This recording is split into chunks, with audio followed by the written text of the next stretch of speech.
નમસ્કાર, આપ જોઈ રહ્યા છો સ્પાર્ક ટુડે ન્યૂઝ। નસવાડીથી 2 કિલોમીટર દૂર કોયારી ગામ આવેલું છે। 2 શિક્ષકો ફરજ બજાવે છે। 8 બાળકોની સંખ્યા છે, જ્યારે પ્રાથમિક શાળાના 2 ઓરડા જર્જરિત છે।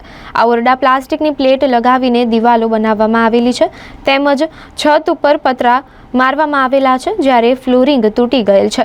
બાળકોને બેસવાની તકલીફ પડતા શાળાના આચાર્ય નજીકમાં આવેલ એક ખેડૂત ઘરમાં બાળકોને શિક્ષણ આપવા માટે મજબૂર બન્યા છે।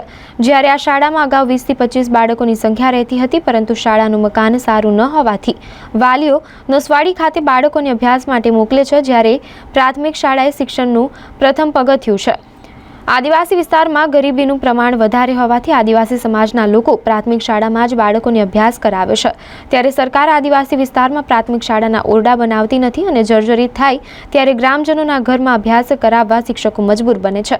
વિકાસની ગાથાઓ નેતાઓ ગાય છે, ત્યારે આદિવાસી વિસ્તારમાં અનેક ગામડાઓમાં ઓરડા વિના બાળકો બીજાના ઘરમાં બેસીને અભ્યાસ કરતા હોવાથી પૂરતું શિક્ષણ મળતું નથી।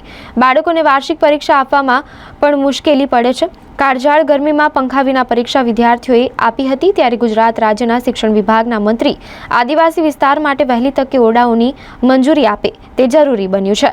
હાલ તો નાના ભૂલકાઓ મુશ્કેલીઓ વચ્ચે પણ આખું વર્ષ અભ્યાસ પૂરો કર્યો છે, ત્યારે નવા સત્રમાં નવી શાળા મળે તે માટે ગ્રામજનોની માંગ છે। પ્રાથમિક શાળા આપણે કોયારી 2002 ની અંદર ખોલી હતી। અત્યારે અમે 2 શિક્ષકો કામ કરીએ છીએ। આપણે જે શાળા જે ખોલેલી એમાં સિન્ટેક્સની શાળા છે અને જર્જરિત છે, જેથી કરીને અમે અત્યારે જમનાદાસભાઈના ઘરમાં અમે બેસાડીને અમે ભણાવીએ છીએ। અને અમે છે ને વારંવાર જાણ પણ કરેલી છે અને તેનું અમે ઉપરથી જાણવા મળ્યું કે ટેન્ડર બહાર પડી જશે, પણ હજી સુધી છે ને શાળા સારું કરી નથી। અને આ શાળા ના હોવાના કારણે પહેલાં છે ને લગભગ 30-35 બાળકો થતા હતા, પણ અત્યારે છે ને બાળકો ધીમે ધીમે છે ને ઘટીને અત્યારે 8 જેટલા બાળકો રહ્યા છે, કેમ કે શાળા સારી નથી। એટલે અહીંના જે વાલીઓ છે એ આજુબાજુની જે શાળાઓ છે ત્યાં મોકલે છે અને અહીંયા છે ને શાળા ના હોવાના કારણે બાળકોની સંખ્યા પણ ઘટતી જાય છે, જેથી કરીને છે ને આપણી જે શાળા કોયારીની અંદર મંજૂર થઈ રહી છે અને વહેલી તકે સારું ચાલુ કરે અને શાળા બની જાય તો છે ને સંખ્યા પણ છે ને થઈ જાય એમ છે। મુશ્કેલીમાં તો શું છે કે એક તો આપણે આ બીજાના ઘરમાં અમે બેસાડતા હોય તો એમના પણ માલ સામાન હોય, તો બાકીનું સામાન તો અમારે છે ને બધું અહીં લાવીને મૂકી શકાતું નથી। એટલે જર્જરિત જે ઓરડા છે ત્યાં જ અમારે અમુક સરકારી ડોક્યુમેન્ટ એવું તેવું અમારે ત્યાં રાખવું પડે છે। અહીંયા તો એમનું પણ પોતાનું કુટુંબ હોય તો એમાં તો બધું લાવી નથી શકાતું ને, લાવીએ છીએ એવી તો મુશ્કેલી અમે વેઠી લઈએ છીએ। પણ જો કાયદેસર સરકાર જો શાળા ખોલી આપે તો અમને દરેક બાબતની અમને સુવિધા મળી રહે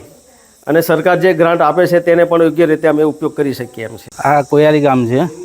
કોયારી ગામમાં એવી સ્થિતિ છે કે છોકરા આ મકાનો જર્જરિત છે, એમાં છોકરા બહાર બેસતા હતા, એટલે મારા ખુદનું મકાન મેં એમને ભણાવવા માટે આપેલું છે। છોકરાઓની સ્થિતિ એવી હતી એટલે કે બહાર બેસતા હતા, બેસવાની સગવડ નથી, એટલે મારું મકાન આપ્યું છે।